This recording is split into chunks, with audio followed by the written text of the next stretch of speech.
Of Mice and Men by John Steinbeck. Chapter 5. One end of the great barn was piled high with new hay, and over the pile hung the 4-talon Jackson fork suspended by its pulley. The hay came down like a mountain slope to the other end of the barn, and there was a level place as yet unfilled with the new crop.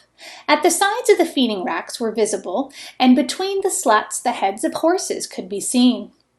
It was Sunday afternoon. The resting horses nibbled the remaining wisp of hay, and they stamped their feet, and they bit the wood of the mangers and rattled the halter chains.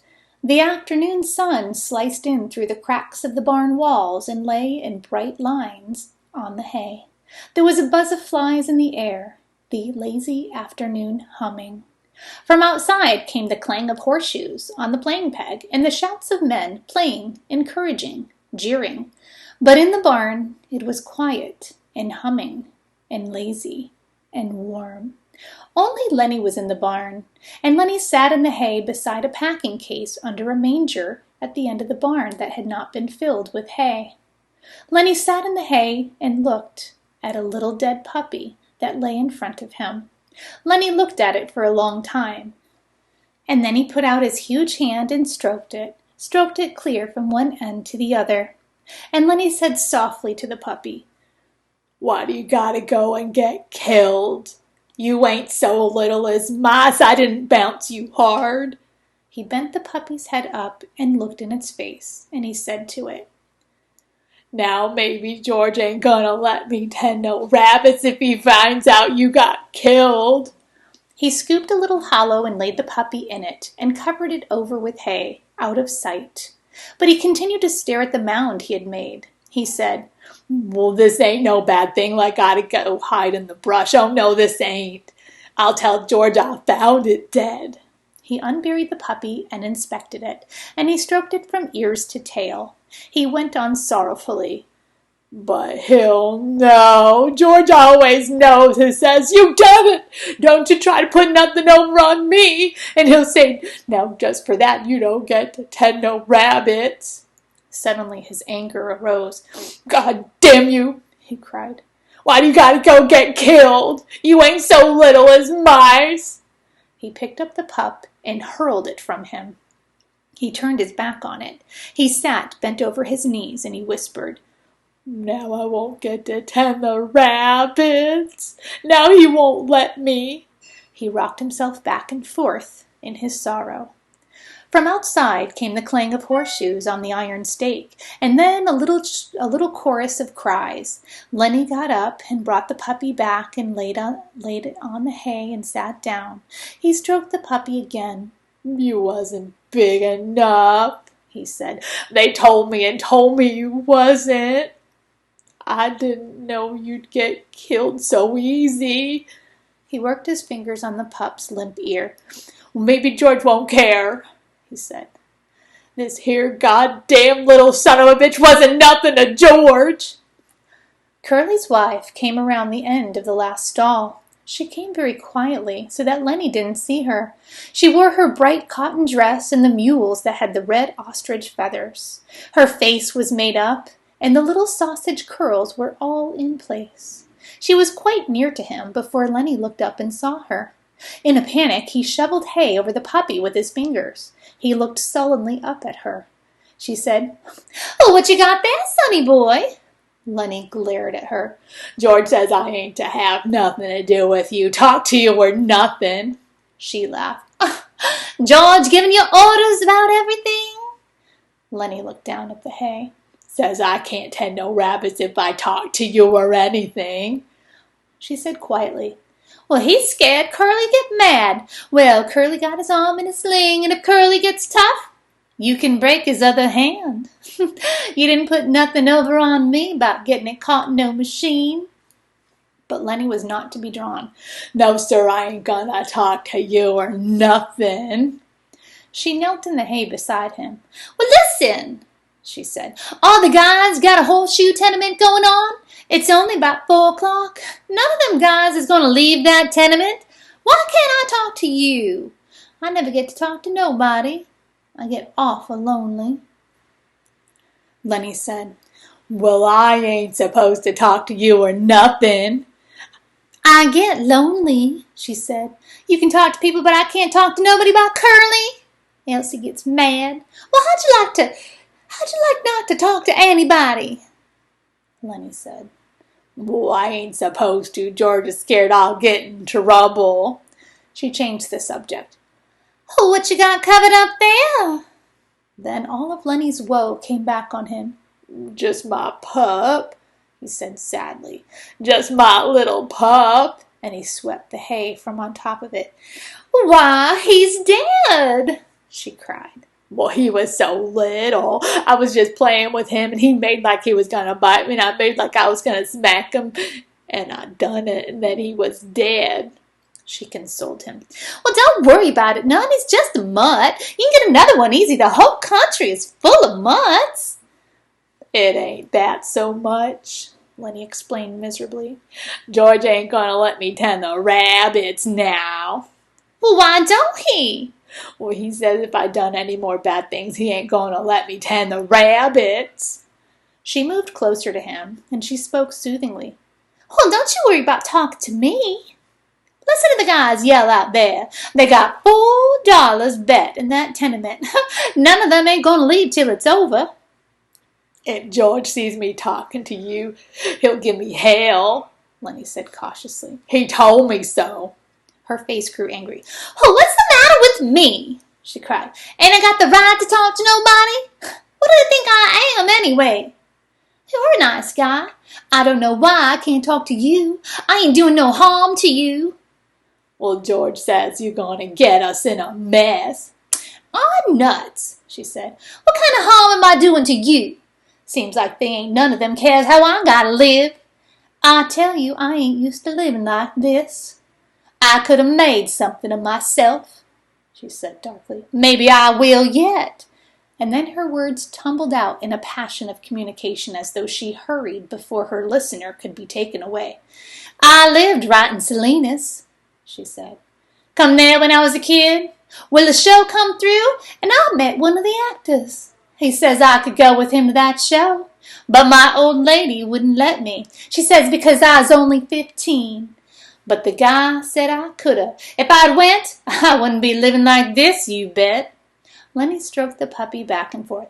We're going to have a little place in Rabbits, he explained. She went on with her story quickly before she should be interrupted. Another time I met a guy, and he was in pitches. Went out to the Riverside Dance Palace with him. He said he was going to put me in the movies. Said I was a natural. Soon as he got back from Hollywood, he was going to write to me about it. She looked closely at Lenny to see whether she were impressing him.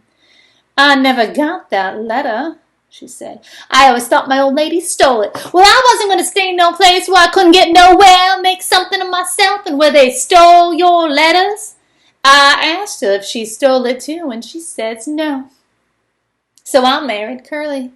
Met him out to the Riverside Dance Palace that same night. She demanded, Are you listening? Me? Sure. Well, I ain't told this to nobody before. Maybe I ought not to.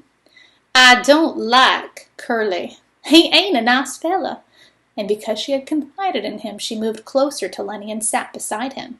Could have been in the movies and had nice clothes, all those nice clothes like they wear. And I could have sat in them big hotels and had pictures took of me. When they had them previews, I could have went to them and spoke on the radio, and it wouldn't cost me a cent because I was in the picture. In all them nice clothes like they wear. Because this guy says I was a natural. She looked up at Lenny, and she made a small, grand gesture with her arm and hand to show that she could act. The fingers trailed after her leading wrist, and her little finger stuck out grandly from the rest. Lenny sighed deeply. From outside came the clang of horseshoe on metal, and the chorus of cheers. Somebody made a ringer, said Curly's wife. Now the light was lifting as the sun went down, and the sun streaks climbed up the wall and fell over the feeding racks and over the heads of the horses. Lenny said, Maybe if I took this pup out and throwed him away, George would never know, and then I could tend the rabbits with no trouble. Curly's wife said angrily, Well, don't you think about nothing but rabbits? We're going to have a little place, Lenny explained patiently. We're going to have a house and a garden and a place for alfalfa, and the alfalfa's for the rabbits, and I get to take a sack and get it full of alfalfa and then take it to the rabbits. She asked, Well, what makes you so nuts about rabbits? Lenny had to think carefully before he could come to a conclusion. He moved cautiously close to her until he was right against her. I like to pet nice things. Once at a fair, I seen some of them long-haired rabbits, and they was nice, you bet. Sometimes I even pet mice, but not when I could not get anything better. Curly's wife moved away from him a little. I think you're nuts, she said. No, I ain't. George says I ain't. I like to pet nice things with my fingers. Soft things. She was a little reassured. Well, who don't? She said. Everybody likes that. I like to feel silk and velvet. Do you like to feel velvet? Lenny chuckled with pleasure. You bet by God, he cried happily. And I had some too. A lady gave me some, and that lady was my own Aunt Clara. She gave it right to me, about this big a piece. I wished I had that velvet now, but I lost it. A frown came over his face. I ain't seen it for a long time. Curly's wife laughed at him. You're nuts, she said. But you're kind of a nice fellow, just like a big baby. But a person can see what you mean. When I'm doing my hair sometimes, I just sit and stroke it 'cause it's so soft. To show how she did it, she ran her fingers over the top of her head.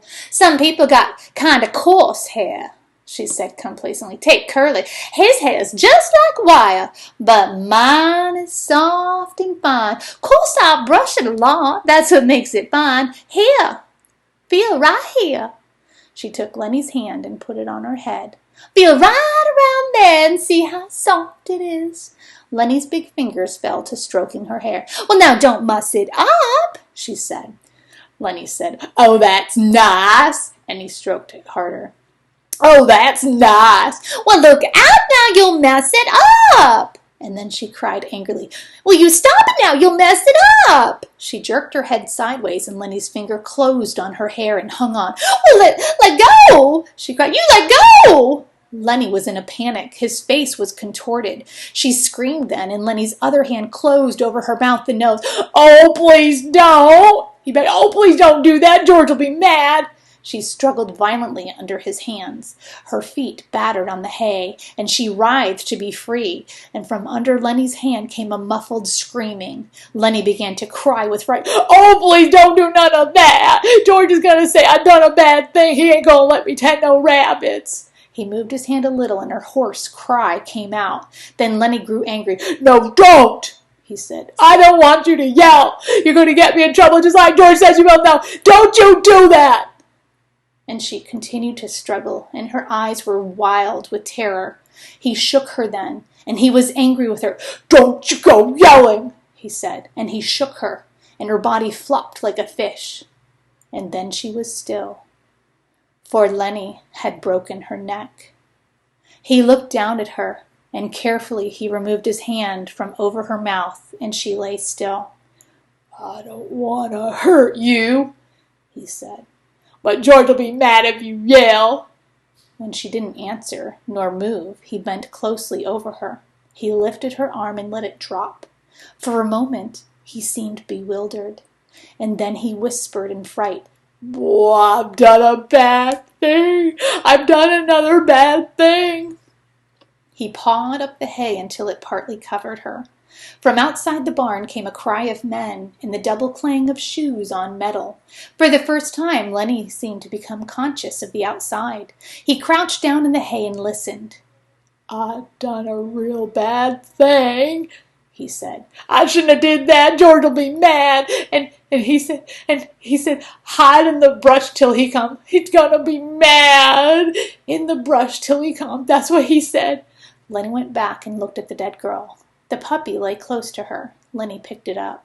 I'll throw him away, he said. It's bad enough like this. He put the pup under his coat, and he crept to the barn wall and peered out between the cracks toward the horseshoe game. and then he crept around the end of the last manger and disappeared. The sun streaks were high on the wall by now, and the light was growing soft in the barn. Curly's wife lay on her back, and she was half covered with hay. It was very quiet in the barn, and the quiet of the afternoon was on the ranch. Even the clang of the pitched shoes, even the voices of the men in the game, seemed to grow more quiet. The air in the barn was dusky in advance of the outside day. A pigeon flew in through the open hay door and circled and flew out again. Around the last stall came a shepherd bitch, lean and long, with heavy hanging dugs. Halfway to the packing box where the puppies were, she caught the dead scent of Curly's wife, and the hair rose along her spine. She whimpered and cringed to the packing box and jumped in among the puppies. Curly's wife lay with a half covering of yellow hay, and the meanness and the plannings and the discontent and the ache for attention were all gone from her face. She was very pretty and simple, and her face was very sweet and young. Now her rouged cheeks and her reddened lips made her seem alive and sleeping very lightly. The curls, tiny little sausages, were spread on the hay behind her head, and her lips were parted. As it happens sometimes, a moment settled and hovered and remained for much more than a moment, and sound stopped and movement stopped for much, much more than a moment. Then gradually time awakened again and moved sluggishly on. The horses stamped on the other side of the feeding racks and the halter chains clinked. Outside, the men's voices became louder and clearer. From around the end of the last stall, old Candy's voice came. "Lenny!" he called. Oh, Lenny, you in here? I've been figuring some more. Tell you what we can do, Lenny." Old Candy appeared around the end of the last stall. "Oh, Lenny!" he called again, and then he stopped, and his body stiffened. He rubbed his smooth wrist on his white stubble whiskers. "Well, I didn't know you was in here," he said to Curly's wife. When she didn't answer, he stepped nearer. "Well, you ought not sleep out here," he said disapprovingly, and then he was beside her. And, "Oh, Jesus Christ!" He looked about helplessly, and he rubbed his beard, and then he jumped up and went quickly out of the barn. But the barn was alive now. The horses stamped and snorted, and they chewed the straw of their bedding, and they clashed their chains of the halters. In a moment, Candy came back, and George was with him. George said, "Well, what was it you wanted to see me about?" Candy pointed at Curly's wife. George stared. "Well, what's the matter with her?" he asked. He stepped closer, and then he echoed Candy's words. "Oh, Jesus Christ!" He was down on his knees beside her. He put his hand over her heart, and finally, when he stood up, slowly and stiffly, his face was hard and tight as wood, and his eyes were hard. Candy said, "What done it?" George looked coldly at him. "Ain't you got any idea?" he asked, and Candy was silent. "I should have knew," George said hopelessly. "I guess maybe way back in my head I did." Candy asked, "What are we going to do now, George?" "What are we going to do now?" George was a long time in answering. "Well, guess we got to tell the guys. I guess we got to get 'em in and lock 'em up. We can't let 'em get away. Why, the poor bastards starve." And he tried to reassure himself. "Maybe they'll lock 'em up and be nice to 'em." But Candy said excitedly, "We ought to let 'em get away. You don't know that Curly. Curly's going to want to get 'em lynched. Curly'll get 'em killed." George watched Candy's lips. "Yeah," he said at last. "That's right. Curly will, and the other guys will." And he looked back at Curly's wife. Now Candy spoke his greatest fear.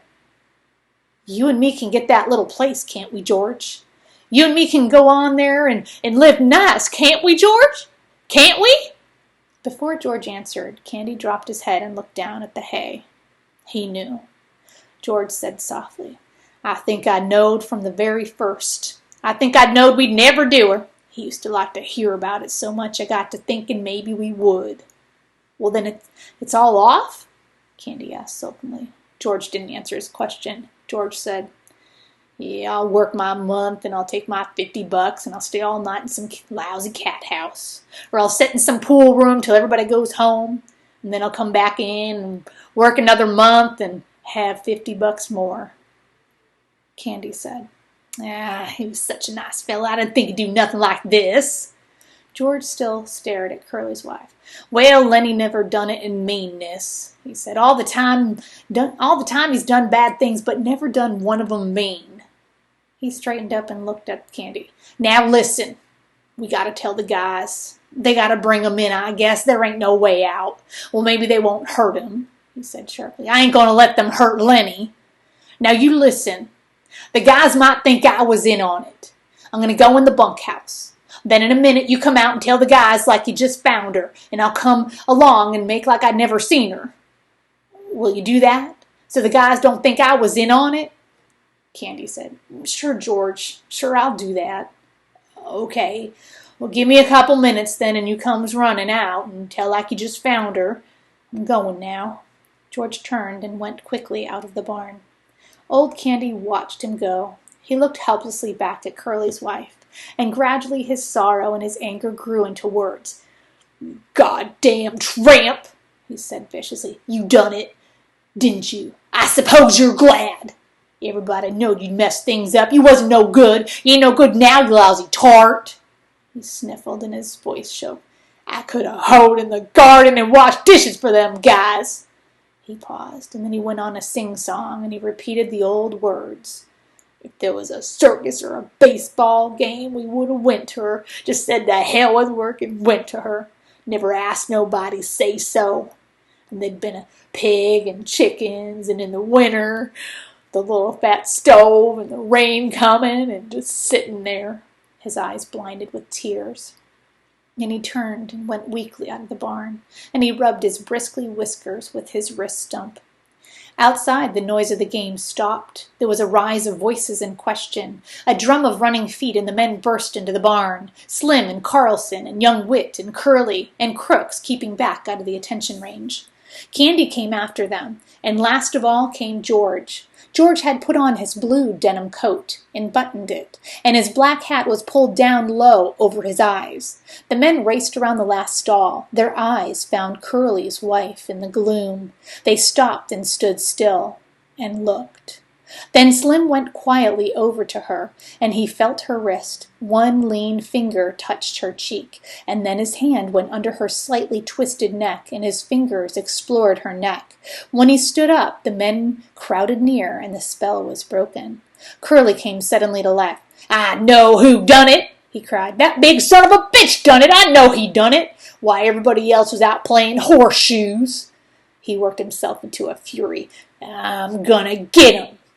I'm going for my shotgun. I'll kill the big son of a bitch myself. I'll shoot him in the guts. Come on, guys." He ran furiously out of the barn. Carlson said, "I'll get my Luger." He ran out too. Slim turned quietly to George. "Well, I guess Lenny done it all right," he said. "Her neck's bust. Lenny could have did that." George didn't answer, but he nodded slowly. His hat was so far down on his forehead that his eyes were covered. Slim went on. "Maybe like that time in weeds you was telling about." Again, George nodded. Slim sighed. "Well, I guess we gotta get him. Where do you think he might have went?" It seemed to take George some time to free his words. He would have went south," he said. "We come from north, so he would have went south." "Well, I guess we gotta get him," Slim repeated. George stepped close.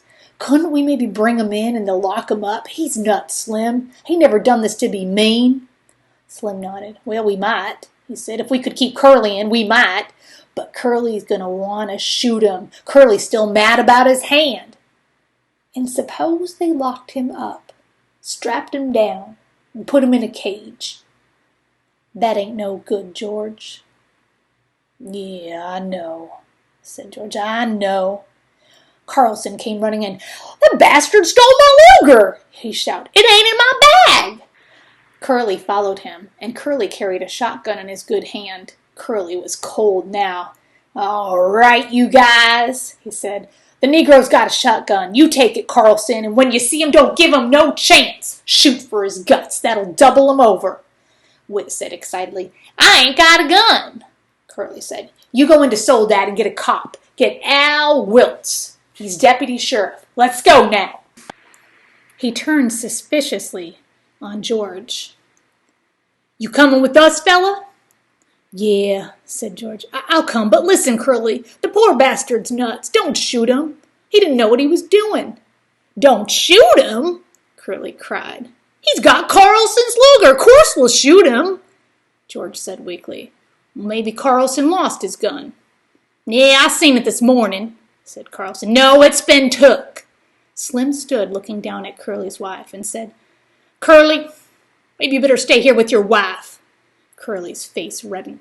I'm going, he said. I'm going to shoot the guts out of that big bastard myself, even if I only got one hand. I'm going to get him. Slim turned to Candy. You stay here with her then, Candy. The rest of us better get going.